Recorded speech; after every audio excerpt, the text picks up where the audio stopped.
మీకు బేకింగ్ అంటే ఇంట్రెస్ట్ ఉందా? అయితే కరెక్ట్ గైడెన్స్ కోసం చాకోస్ ఎక్స్‌ప్రెస్ అకాడమీని విజిట్ చేయండి.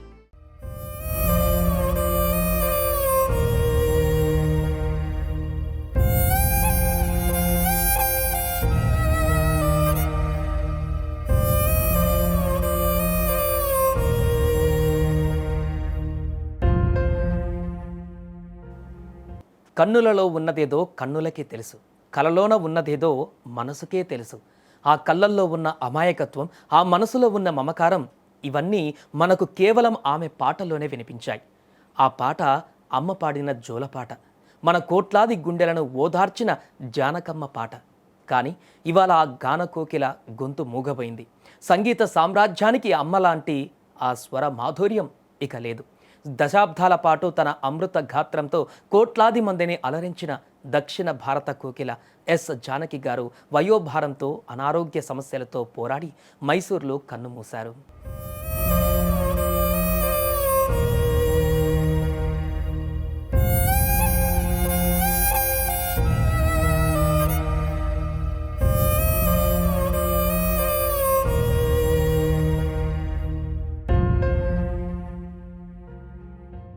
38 ఏప్రిల్ 23న ఆంధ్రప్రదేశ్లోని గుంటూరు జిల్లా రేపల్లె తాలూకా పల్లపట్ల గ్రామంలో ఒక సాధారణ కుటుంబంలో జన్మించారు శ్లీష్ల శ్రీ రామమూర్తి జానకి.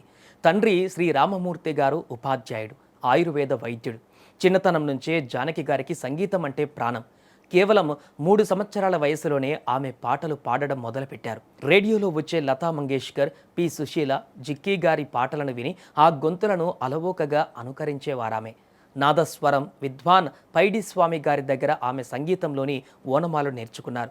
అయితే ఒక సాధారణ పల్లెటూరు అమ్మాయి సౌత్ ఇండియాలోని అతిపెద్ద సింగర్ ఎలా కాగలిగింది? ఆమె జీవితాన్ని మలుపు తిప్పిన ఆ సంఘటన ఏంటి? ఇప్పుడు తెలుసుకుందాం. జానకి గారి వయస్సు అప్పుడు 19 ఏళ్ళు. ఆమెకు పెళ్లి చేసి పంపేయాలని ఇంట్లో అనుకుంటున్న రోజుల్లో ఆమె మేనమామ జానకిలోని అద్భుతమైన ప్రతిభను గుర్తించారు.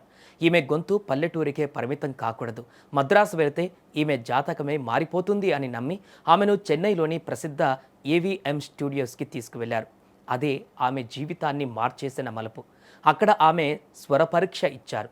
జానకి గొంతు వినగానే అక్కడి సంగీత దర్శకులు మంత్రముగ్ధులయ్యారు. 1957లో విధియిన్ విలయాట్టు అనే తమిళ సినిమా ద్వారా ఆమె గాయనిగా వెండితెరకు పరిచయమయ్యారు. అదే ఏడాది తెలుగులో ఎమ్మెల్సీ సినిమాతో టాలీవుడ్లోకి అడుగుపెట్టారు.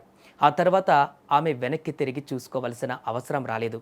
ఆమెకు అత్యంత గుర్తింపు తెచ్చిన పాటల్లో ముఖ్యమైనది ఇళయరాజా గారి స్వరకల్పనలో సన్నాయి వాయిద్యంతో పోటీ పడుతూ పాడిన నీ లీలలోన దేవ మరియు పగలే వెన్నెల కాచే సాంగ్. అలాంటి ఎన్నో అద్భుతమైన గీతాలు ఒక పసిపిల్లాడి గొంతు నుండి పండు ముసలి వాళ్ళ గొంతు వరకు ఎలాంటి స్వరాన్నైనా పలికించగల ఏకైక మాయావి జానకమ్మ.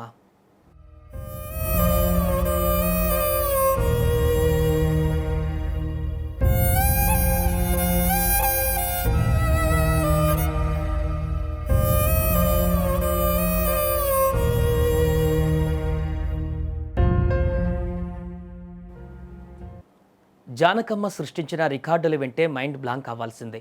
6 దశాబ్దాల పాటు సాగిన ఆమె సుదీర్ఘ సంగీత ప్రస్థానంలో కేవలం తెలుగు, తమిళం మాత్రమే కాదు, కన్నడ, మలయాళం, హిందీ, ఒరియా, బెంగాలీ, తులు, ఉర్దూ, పంజాబీతో పాటు దాదాపు 20కి పైగా భాషల్లో 50,000కు పైగా పాటలు పాడారు. కన్నడ ఇండస్ట్రీలో అత్యధిక పాటలు పాడిన సింగర్గా ఆమె రికార్డు సృష్టించారు. ఆమె ప్రతిభకు దాసోహం అంటూ 4 సార్లు జాతీయ అవార్డులు వరించాయి. వివిధ రాష్ట్ర ప్రభుత్వాల నుంచి ఏకంగా 31 సార్లు ఉత్తమ గాయనిగా అవార్డులు అందుకున్నారు. కేంద్ర ప్రభుత్వం ఆమెను పద్మభూషణ్తో సత్కరించింది. అయితే అవార్డుల కంటే ప్రేక్షకులు ఆమెకు ఇచ్చిన జానకమ్మ, గానకోకిల అనే పేర్లే ఆమెకు ప్రాణం.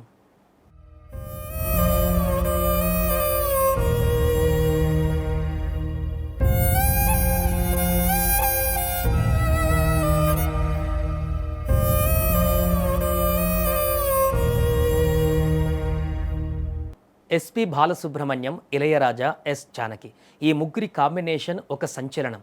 ఎస్పీబీ గారితో జానకమ్మ పాడినటువంటి యుగల గీతాలు ప్రేమికులను అమృత కావ్యాలు. ఇవాళ ఎస్పీబీ, జానకమ్మ ఇద్దరు లేరు. బహుశా ఆ దేవుడికి కూడా స్వర్గంలో వీరి పాటలు వినాలనిపించిందేమో. అందుకే ఒకరి తర్వాత ఒకరిని తన దగ్గరకు పిలిపించుకున్నారు. వయసు పెరిగిన ఆమె గొంతులోని మాధుర్యం మాత్రం అస్సలు తగ్గలేదు.